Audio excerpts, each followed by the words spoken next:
De nombreux hommes et femmes qui ont perdu leur emploi à la suite des réformes fiscales. Salut tout le monde. Alors, un nouveau format. Je vais partager avec vous de l'actualité que je trouve principalement sur X ou alors sur YouTube parfois. Voilà. Alors, regardez ce que j'ai trouvé là. Alors, c'est une vidéo de Black Bond PTV, BBPTV, qui partage toujours des vidéos sympas. Et donc, regardez. Je me tais et je vous mets la vidéo. It's hard to what? Hard to drive in third person. I don't know how long it's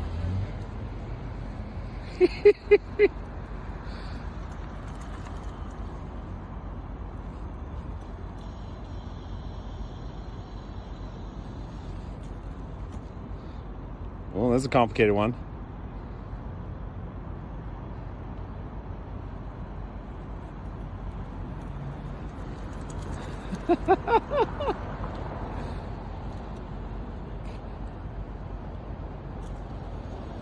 Fait de la marche arrière.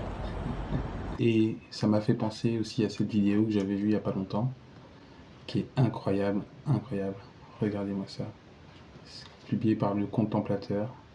En fait, il explique que c'est une révolution plus ou moins dans le monde de la robotique parce que maintenant, désormais, il existe un robot qui est capable de changer lui-même sa propre batterie en fait. Il est capable de se réalimenter lui-même. Donc du coup, il est devenu totalement autonome. Plus besoin d'humain. On le laisse comme ça, tant qu'il y a de l'énergie. Dans 1 million d'années, il est encore là, quoi. Surtout si un jour on lui rajoute la capacité de s'améliorer ou de se réparer, comme c'est déjà le cas pour certaines IA. Alors regardez ça, regardez.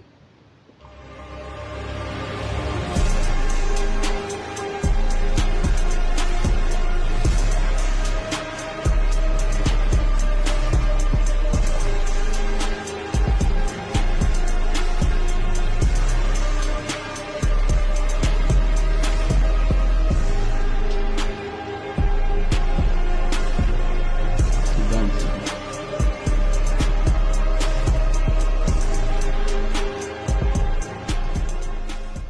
Du coup, ça complète la vidéo que j'ai fait il y a pas longtemps sur les robots.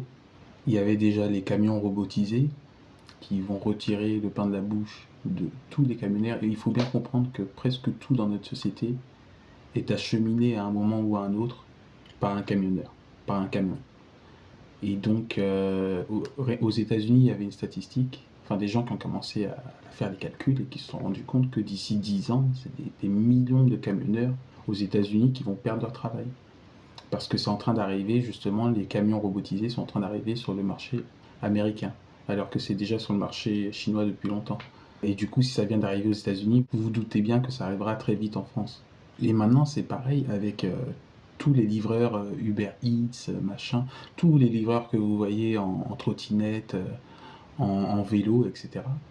Bah, pareil, ils vont perdre leur boulot. Et c'est vraiment les boulots les plus précaires, les boulots les plus faciles à faire, les plus faciles qui demandent le moins de justificatifs possible, le moins de qualificatifs. Donc c'est vraiment s'attaquer aux plus faibles, en quelque sorte. Aux plus démunis, à ceux qui n'ont rien d'autre. Et c'est pas facile comme boulot. Croyez-moi, c'est pas facile. Donc dans les années qui viennent, là, les gens n'en parlent pas, ils n'y pensent pas.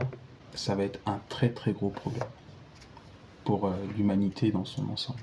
Beaucoup de gens vont se retrouver sans travail du jour au lendemain. Et je suis pas sûr qu'il y ait autant d'emplois qui se créent dans d'autres secteurs au même moment, quoi. C'est-à-dire qu'ils retrouveront pas tous du boulot, ça c'est sûr. De nombreux hommes et femmes qui ont perdu leur emploi à la suite des réformes fiscales.